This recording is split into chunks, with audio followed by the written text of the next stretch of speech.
République a un peu perdu sa base loolu moom je pense c'est un secret de polichinelle ñu bëri ñi ko doon jàppale àndatuñoo ak moom ci position yi ñuy jël. dafa mel ni la base est toujours restée pour le secrétaire général de PASTEF à l'occurrence ou bien le président de PASTEF Ousmane Sonko mais bon dafa mel ni ce qu'on appelle un peu un équilibre instable bi am ci seen diggante entre Ousmane Sonko ak Bassirou Diomaye Faye comme quoi que ne ñoom ñaar ñoo ngi ànd mais bëri na ay wute yoo xam ne am na ci seen diggante léegi nag da ngay xool que ne la base est restée fidèle au premier ministre Ousmane Sonko.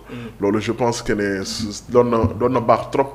On n'est pas dans un pays où les gens ont l'habitude de faire des études sur certaines positions, sur des avis. Mais ce serait bien d'avoir le pourcentage d'adhésion du discours de Diomaye et de Ousmane Sonko parmi les militants de PASTEF. Ouais.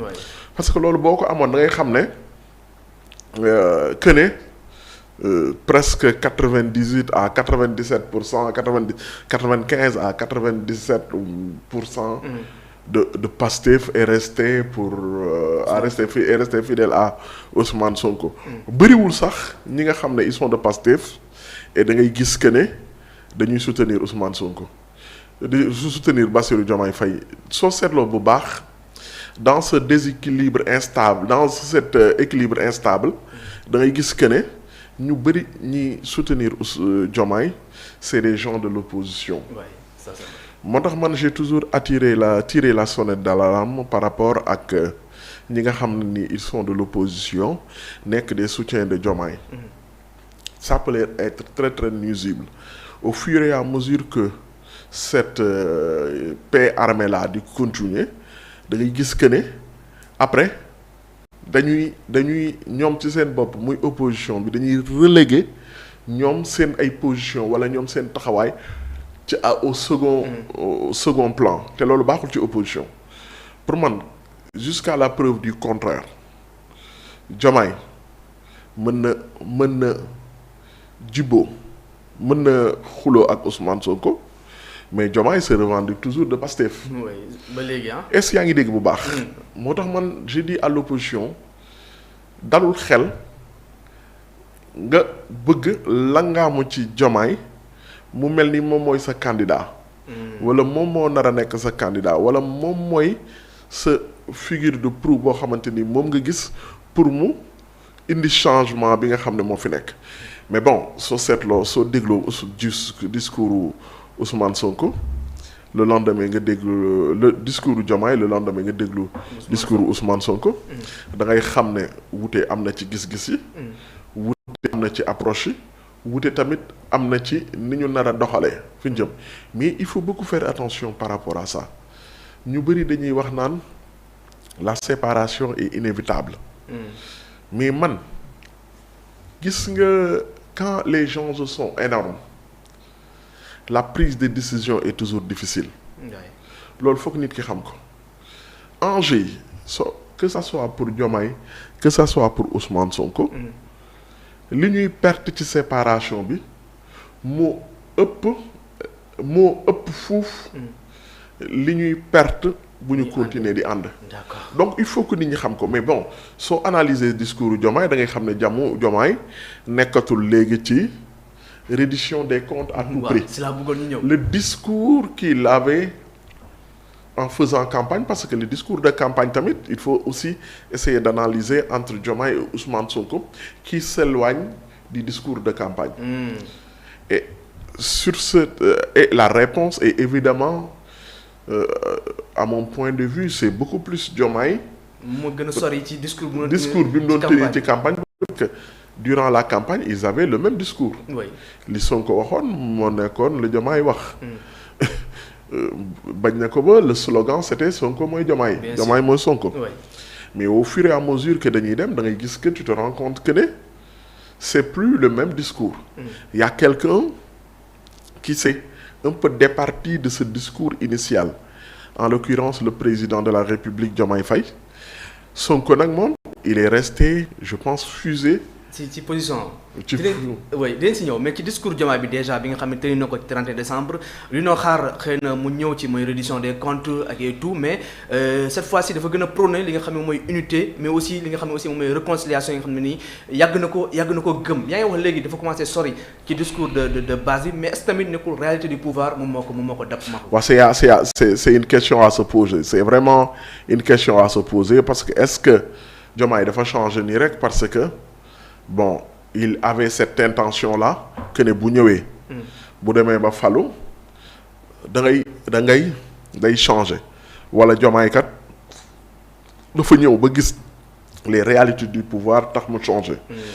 Je ne saurais répondre à cette question-là mais li wóor ba wóor mooy lan ñoom ñaar ñëpp pour man ils ont opté pour la prudence et que ñu attendre.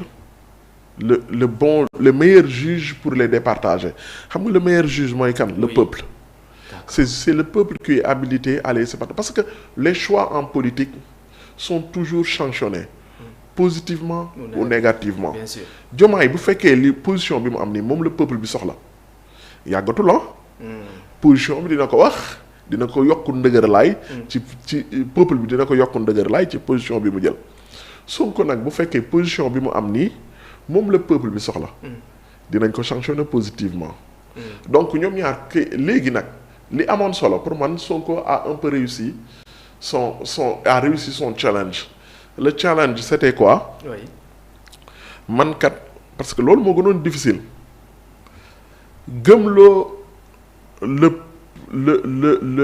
le peuple de Pastef que ne les blocages par rapport aux engagements qu'on avait pris du man mais Diomaye la. waaw wane na quoi. te léegi y a plus d'équivoque. oui. Sonko wane na moom li mu doon wax avant muy ñëw au pouvoir moom loolu la gëm ba léegi. léegi nag pourquoi li ñu waxoon engagement yi jëloon yëpp respecté wuñu ko il faut demander ça à qui de droit. mooy lan too seetloo Diomaye il parle beaucoup plus en dehors des promesses yi nga xamante ni c'est-à-dire mieux investir les promesses économiques yi nga xam ne joxe na ko. dafa am loo xamante ni le discours du 31 décembre 2024 ak le discours du 31 décembre 2025 la différence mooy il s'était appesanti au 31 décembre 2024 que sur la reddition des comptes. quel que soit xaalis bi ku ko jël dinañ ko delloo.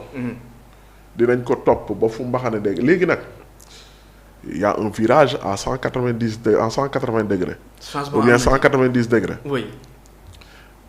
mooy ñoom ñaar kat ce virage là à 180 degrés mooy ñoom ñaar léegi son objectif mooy naka la ñuy fexe ba sénégalais yi ñu jibboo quitte à ce que ne li fi amoon ñu fàtte ko.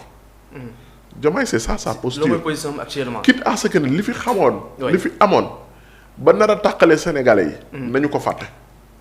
li nga xamante ni kat moom la ñu jublu te man j'ai toujours dit que Diomaye bu dee dafay dem man je sais parce que Sénégal suñu waxantee dëgg rek. les politiciens capables dans la réalité politique du moment. les politiciens capables d'avoir 20% de l'électorat bëriwul. actuellement plus de 20% de l'électorat actuellement. soo compter ñaar doo ci compter ñett. avec des chiffres à l'appui quoi maa loo xam ne mën nañ ko teg baat du baaraam.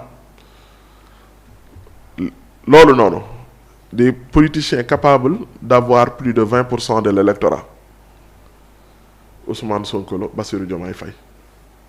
ñoom ñaata ñeneen ñi pour ñu ànd pour am loolu il faut des méga coalitions. léegi nag Diomaye doful. Diomaye doful. bu dee dafa man je l'ai toujours dit dès le début man su ma dul sénégalais yu ko njëkk a wax xam naa ne ñu ma ko jël man j'ai toujours bi ñuy wax na la Diomaye du dem mukk élection.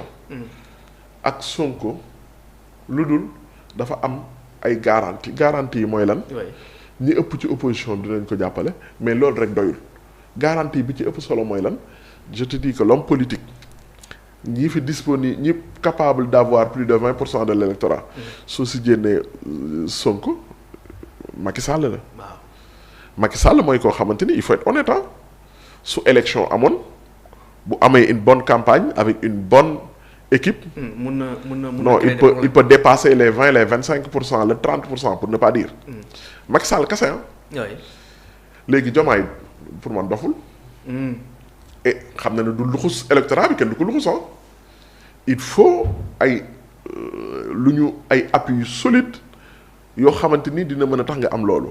mooy lan soit Diomaye Macky daf koy soutenir mu amaat parti yu bëri loolu je l'ai toujours dit ñu ñëw soutenir ko pour mu ñemee dem élection te man gëmuma man jusqu'à la preuve du contraire. mais est-ce que mën nañu envisager loolu. Diomaye am soutien président Macky Sall. non dama ne la c'est une possibilité. mais man après ma wax la man lan laa gëm. oui allez-y.